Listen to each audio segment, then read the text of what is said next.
Hi, I'm Fred, and welcome to Homo Ludens, the channel on history and board games. This is a two-part video on a crowdfunding campaign for two games, Downfall of Empires and Downfall of the Third Reich.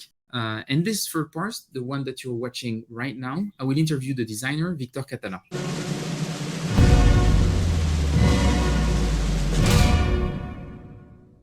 I'd like to thank the publisher, Do It Games, for sending me a promo copy of Downfall of Empires to prepare this video. So, Downfall of the Third Reich and Downfall of Empires are both grand strategy wargames, respectively looking at World War II and World War I. And I was pretty excited about those games because they have a promise of offering a pretty epic experience covering whole wars in a fast and simple package. Fast, we'll discuss with Victor if it's the case, but simple, I can confirm. I've been looking at the rules for the last day now, and it's pretty simple, 6 pages, and it covers the whole the whole World War I theater, so that's pretty impressive. I think that for the World War II version, so Down of the Third Reich, we have a bit more pages of rule, but it doesn't look significantly more complex. So that's a good promise of an approachable, accessible game for non-wargamers. I also really appreciated the effort given to the components. We have thick and easy to read counters, we have very nice technology tiles, and we have a very nice mounted board with quite nice artwork, I must say. So it's really an interesting offer, but let's learn a bit more about the game. And first, let's have a discussion with its designer, Victor Catala. Hi, Victor. Thanks for being here. Thank you. Thanks for taking the time to being with us this afternoon. So this is pre-recorded, and as I was saying, we're going to have 2 sessions. So first, we're going to have an interview when we're going to talk about you and about the games that are going to be released for that campaign with Do It Games. And then during the second video, we're going to play Downfall of Empires, just a couple of terms to show that. So thanks for taking the time. And maybe the first thing that I would like to ask you is, can you briefly introduce yourself so that for the viewers, they know a bit more about who you are and what do you do outside of being a wargame designer? Yeah, I'm from Barcelona. I'm economist. That's my job, my degree. And I started to design games very young. But I am from a small city in Catalonia, Tortosa. I live now in Barcelona. Then I had not people to play there, to play in Tortosa. Then I play alone. I start to buy some games from Avalon Hill. I think the first game I bought was Russian Campaign. Yeah. After that, Third Reich. I always was interested in that. I play alone with myself. When I started, and even I started to. My first design was a game about the First World War, but it was the time that almost there was no computer. I did the map in drawing the map, but that was not a commercial work. No, it's only for myself and for some friends. Finally, I go to a club of wargamers in Barcelona. It's called Alfares. It's more than 100 people. There are a lot of people there that are very expert playing all kinds of games, war games. Mostly, we only almost play war games, and we know almost all games. No? Yeah. Then I started at Third Reich. I played Third Reich, Krieg, another game about the Second World War, strategic games. I mainly always play more strategic games than operational games. I prefer strategic games.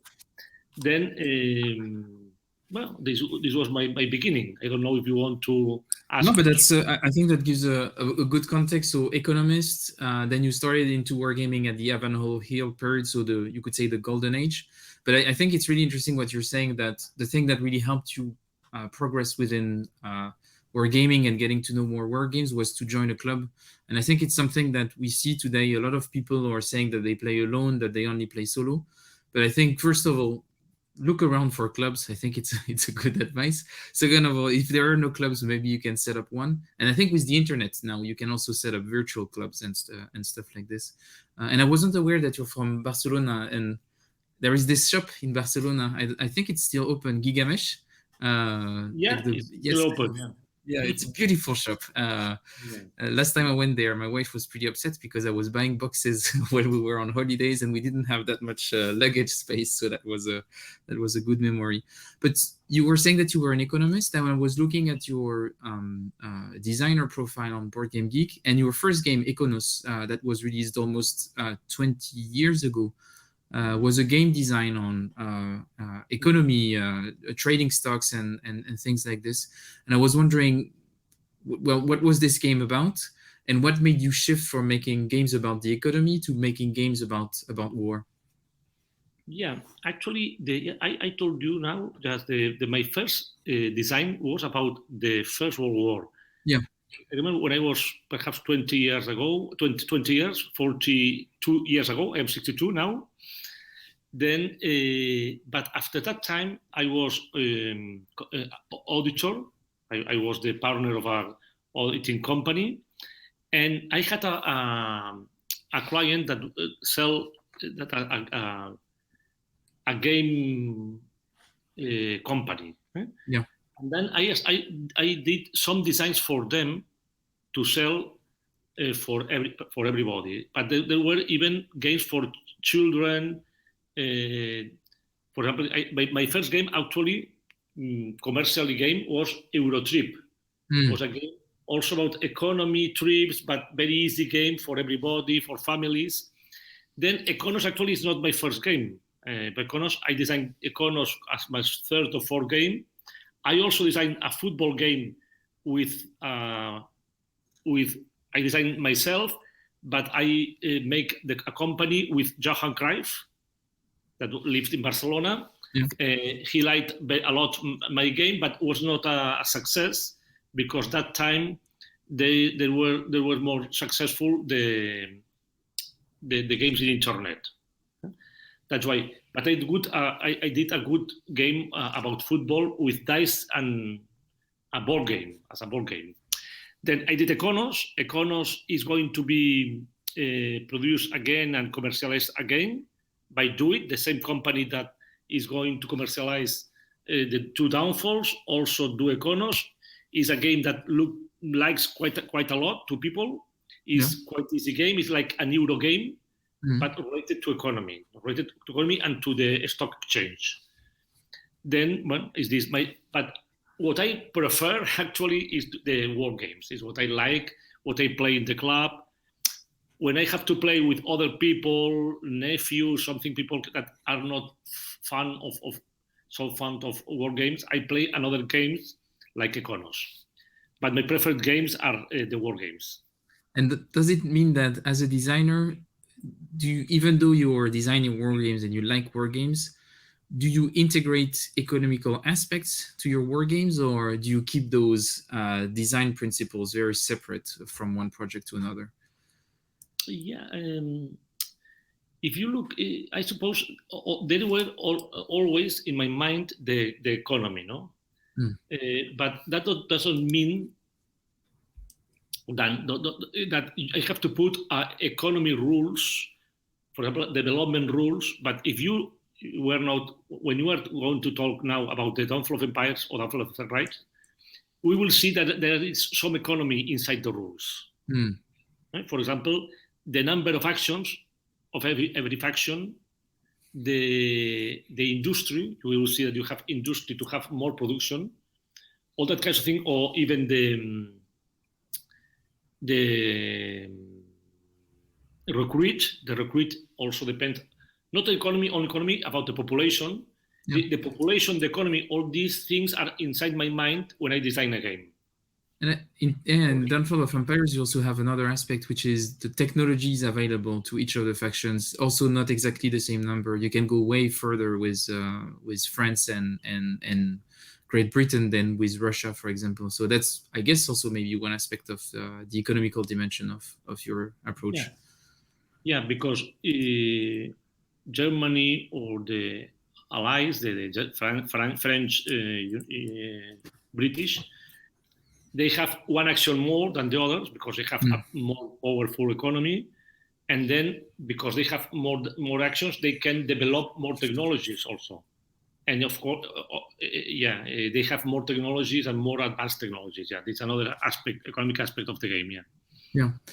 And let's talk a bit about this campaign. So we're talking about two games. So one on World War I, Downfall of Empires, the other one on World War II, Downfall of the Third Reich. So they share a lot of similarities. They are within the same system, you could say. Those two are going to be released as a bundle, as a campaign. And I was wondering, so when is the campaign about to start?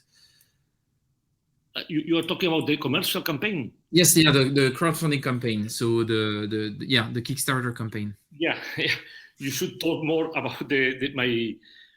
And we're gonna go back a bit. Yeah, so yeah. Yeah, about Artur, the Do It, as the company that is going to make the commercial work. But the Kickstarter is starting at the end of February, at the end of this month, and I think, I don't know, there is 3 weeks or something like that of the Kickstarter. Then the game is going to be produced in March, April, and I think we will have the games in summer. Okay, but that's great to know. And the thing that I thought was interesting was that, so the campaign is focusing on those two games, so Downfall of Empires and Downfall of the Third Reich, but Downfall of Empires was already printed, I think, last year. So there was already a version that existed. And I was wondering what are going to be the changes between the previous version that Do It Games printed and the one that is going to be in the Kickstarter campaign. Yeah. The design of the Fall of Empires started, I think, 7 or 8 years ago, perhaps 6. I don't remember very exactly. We were in a trip with some friends, members of that club, the Alfares in Barcelona, and basically the graphic designer, very good friend of mine and very good designer, as you have said before, said the idea that we need a war game for several people, 3-4 people, not only for 2, but it's a game that can be played in 2 hours, in one afternoon, one evening, in one sit. Then he launched that idea, and I start to think that at night when I arrived to bed, I started to think, I had the idea. I think the best war to do that kind of game is the First World War. It's easy game. It's a war with 4, very good for 4 players, and it's not so difficult war, because a difficult is a war with lines, quite. You don't have to make the difficult things of the Second World War. No, you have quite stable lines. Then I thought that was very good war to do the game, and I started to have some ideas, like the game had to do in actions. You have to do several actions. You have to do the technology. I had the ideas the same night, and the game was finished in 2 or 3 months. We made perhaps 100 games as playtesting, and in 1 year or less than 1 year, we had the game. The game was not produced, but a lot of people asked me for the game. They would like to have the game. Then we made a private edition, only 100 games for ourselves. And that game you have is the first edition, 100 only games. And after that, one day, Do It, Artur from Do It, phoned me, and he said that he was interested in produce that game, commercialize that game. And then, I said, okay. It was very easy to arrive to an agreement. But he said, can we do some improved to the game? The game, the first version worked quite well. But when I started thinking that, it was possible to do some improvements. The improvements are not a lot, but for example, are some improvements in technology, some improvements in trenches mainly, some things of the initial development, the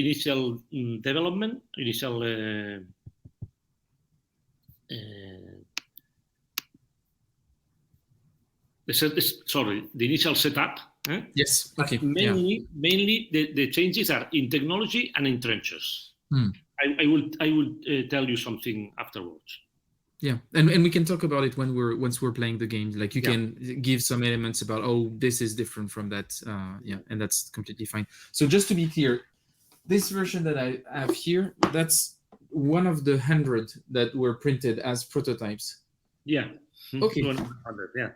Then I must say it's the most beautiful prototype I've ever seen because it's I was convinced that it was just a smaller print run of the game. So that was before. Okay, but that's great to know.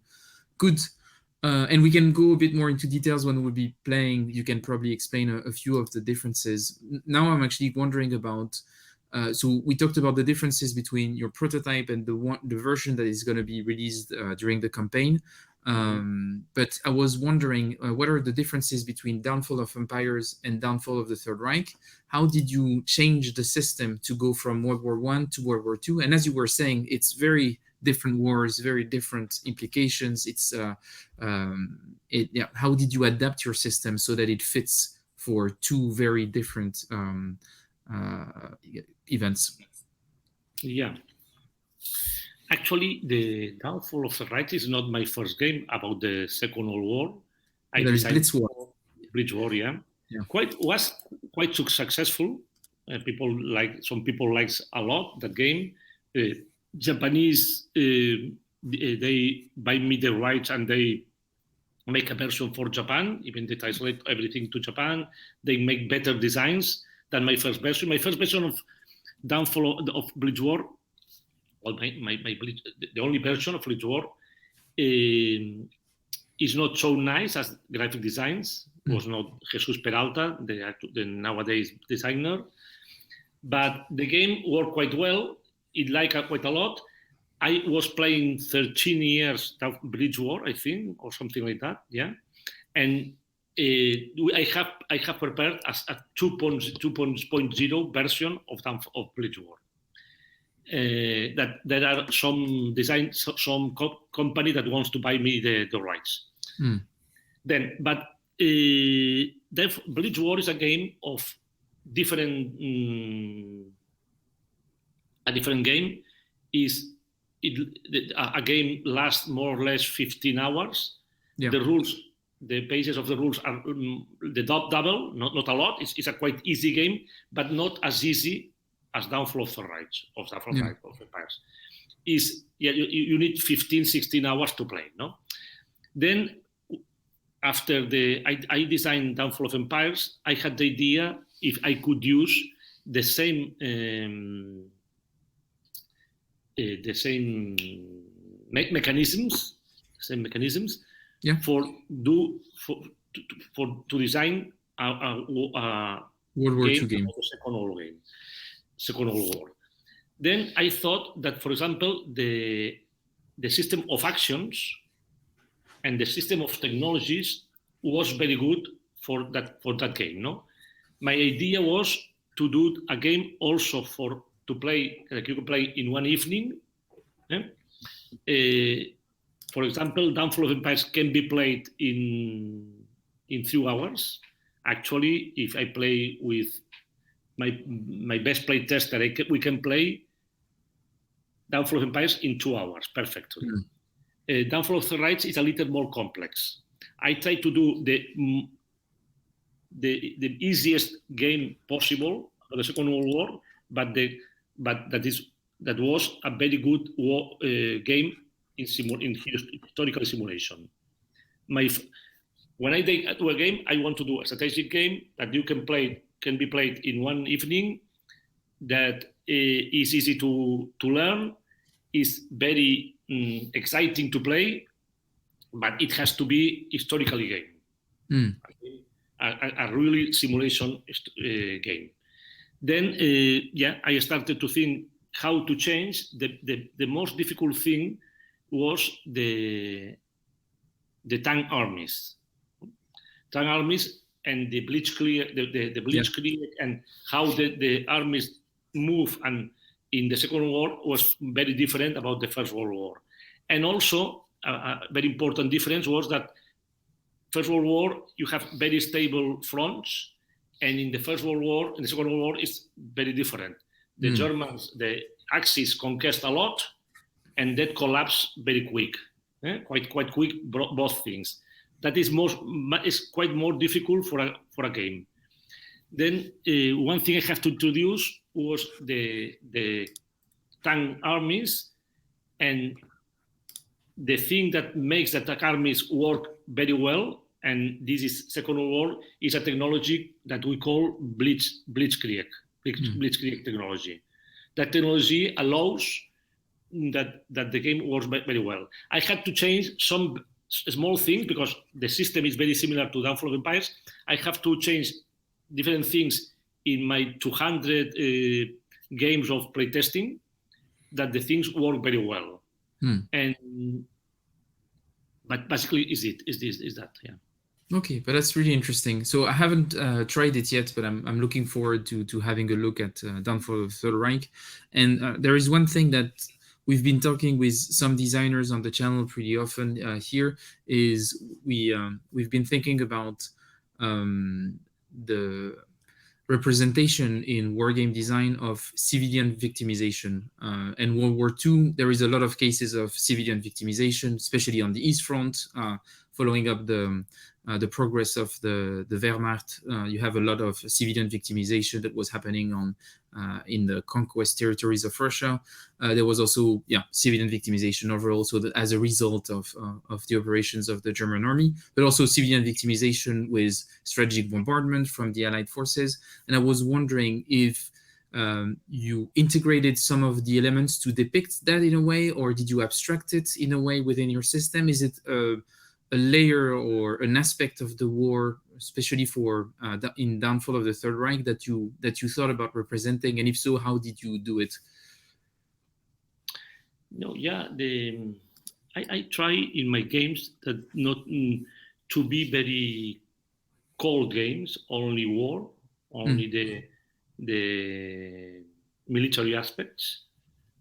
On some economy aspects, but I don't try. If you see my games, for example, you don't have the name of Hitler or the name that, or the German, the Nazi cross. You don't have anything of that, no.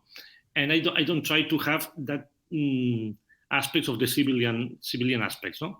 But you more or less economically you have integrated in the game. For example, the bombers of the Allies, what they do, that you have the German has less actions.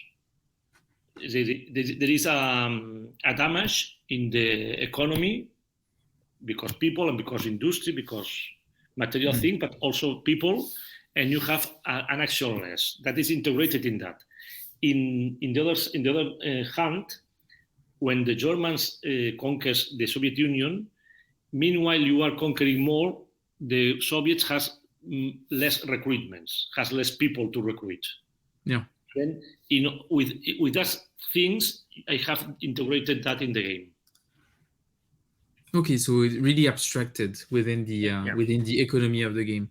Okay, because in a way, there are military aspects. For example, if you think about strategic bombing for the Allied, there was a big debate that started in 41 up until 44 around should we do area bombardments? Like the RAF was wondering, do we do area bombardment or do we do specific bombardments of supply choke points and everything? And it was a military aspect, a military decision that just had an impact on civilians. So in a way, I think even if we want to do, as you say, a cold game, it can be treated like there might be a cold representation of it that could be interesting to discuss. But I understand more abstracted. That makes a lot of sense. And you talked a lot about an aspect that is represented in both games that I think is really interesting. And this is the system of the technology tiles. That's like creates a really interesting decision-making layer in the games. Can you tell us more about what are technology tiles are, what do they represent, and how they are integrated into the gameplay? Yeah, the tanks, you have different counters. You know this. Both games are in the unit is the army, more or less 150,000 people, a classical German army, and we have infantry armies and tank armies. There are only two kinds of armies. We have the first difference, but it's not the most important difference, is the power, the combat factor. For example, the combat factor of an German infantry army is 5, and the combat factor of a tank army is 6. It's not a big difference. The most important difference is what the tanks can do. That they can do, as I told you before, if you have the blitzkrieg technology, you can cross over enemy armies to the next area, enemy area, but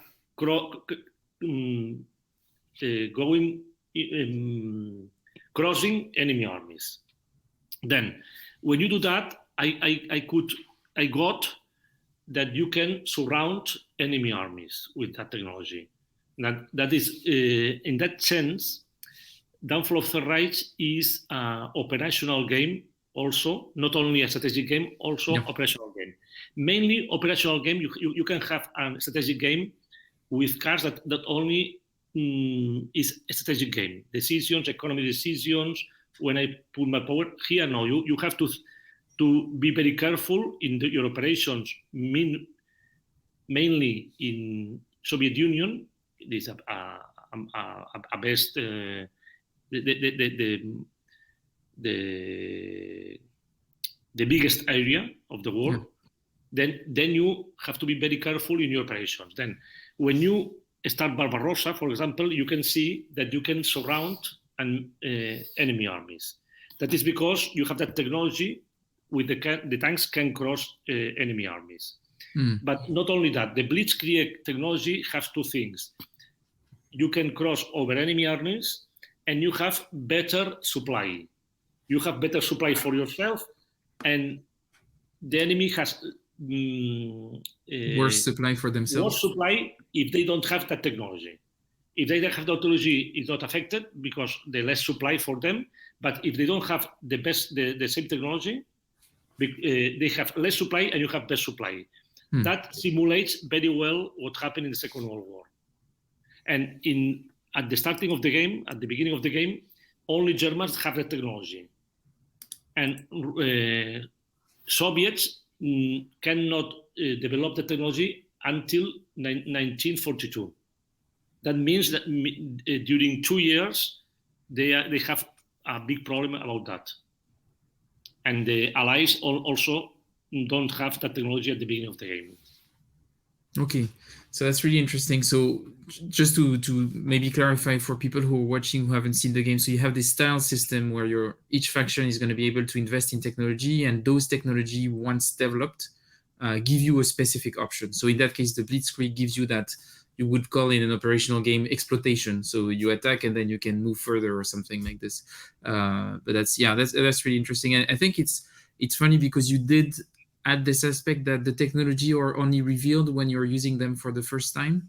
And I think it's like this in Downfall of Empires, right? You develop a technology and it's on this face down. And when you use it for the first time, you activate it face up. I thought it was really fun to have a bit of a bluffing aspect on what technology are being developed. Is it something that you kept also in Downfall of the Third Reich? Like the bluffing mechanism of what technology are being developed by each faction? Yeah, actually, in the First World War, this aspect you tell is more in the technology of the First World War than the Second World War. Second World War, you have quite a lot of technologies about more industry, more production, but some of them, yes, that have that aspect you say. For example, Blitzkrieg. For example, if you don't know what technology are developing or have developed the Soviets, the Germans don't know what they can do exactly, because they don't know how the Soviets can react if they have or not that technology. That aspect is very important to, you have to be careful about that. But on the other hand, some technology of the downfall of Third Reich is to simulate the history. For example, there is some technology that have better tanks, better planes, better fleets. For example, no. Not in that thing is in that aspect is little difference between both games. And I was wondering also, looking at the game, you obviously think about Path of Glory and games like this, and I was wondering what were your design influences. So other game that you feel as a gamer and as a designer you were influenced by when you were designing those two games.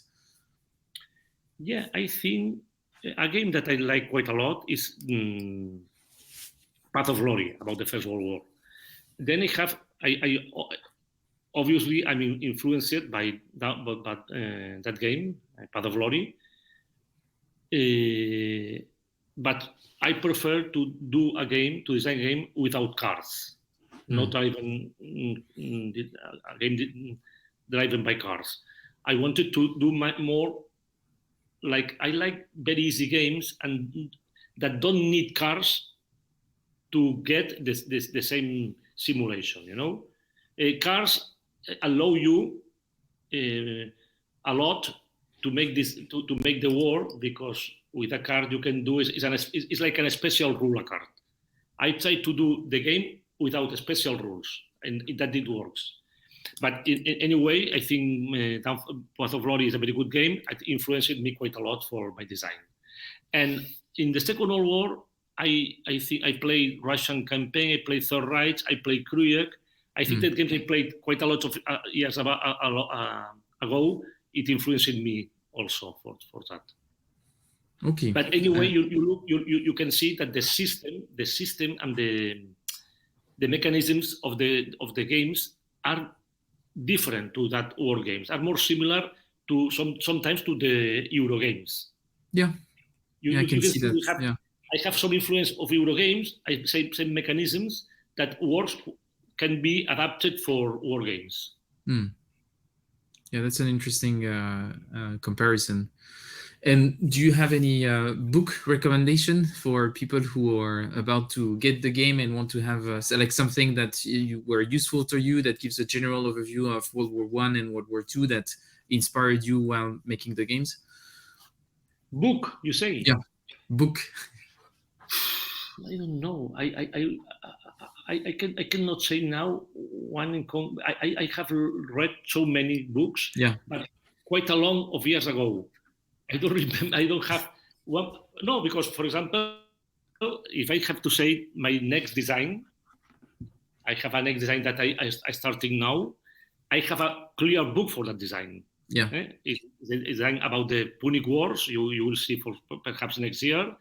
And I have the book is called the Punic Wars, about I think it's James Walsworthy.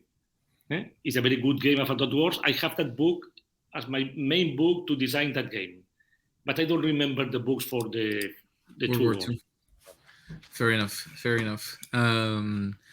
And then I'm just gonna have a few closing question more about the Spanish wargame scene in general. From the outside, it seems like the Spanish wargaming is very lively and very active. It looks like you have, at least online, a pretty strong community. You have a lot of people that are active making content, but also you have clubs. There are a lot of Discord server, a lot of local clubs. There is Bellotacon, that is a very nice convention and everything. And you were saying that just in Barcelona, you have this really big wargame club with hundreds of participants. From your perspective as a Spanish gamer and designer, how do you feel? What do you feel about the Spanish wargame scene? Are you optimistic? Do you see it develop a lot right now? What's your perspective on the scene? I have seen quite a lot of designers in Spain, quite a lot, and some quite good. I was also in the Pelotacon that last January, last month. There were more than 200 people there. And for example, people play quite a lot to both the downfalls, and they were. I thought there are quite a lot wargame players. eh? In Spain, I don't know. You know that for board games, perhaps you have more, not so many young people, no? A lot of young people play more with computers, but there is also young people there, and I think is interesting. I think that in Spain we play quite a lot war games, and I think that is life. Is Yeah, but that's also something that I was surprised, like the fact that I saw more. Well, I wouldn't say young, but younger player, a bigger proportion of younger player in the Spanish community, at least compared to what I could see, for example, in France or things like this. So I was quite surprised. But it looks very promising, and you have publishers that are being created, like the fact that NAC War Games is starting its like renaissance or business again. I think it's really interesting that you have new wargame publishers coming up. Also, it looks very alive as a country when it comes to wargame. But I would say thanks for answering my questions. That was a great discussion regarding so those two upcoming games, Downfall of Empires and Downfall of the Third Reich. There will be a follow-up to this interview, so we will record a teach and play with Victor of Downfall of Empires, so the game on World War One. So if you want to see what's coming up next, remember to subscribe to the channel, but you can also like and comment. That would be highly appreciated. Thanks for watching, and see you soon for a teach and play of Downfall of Empires. Thank you, Victor. Thank you, Fred.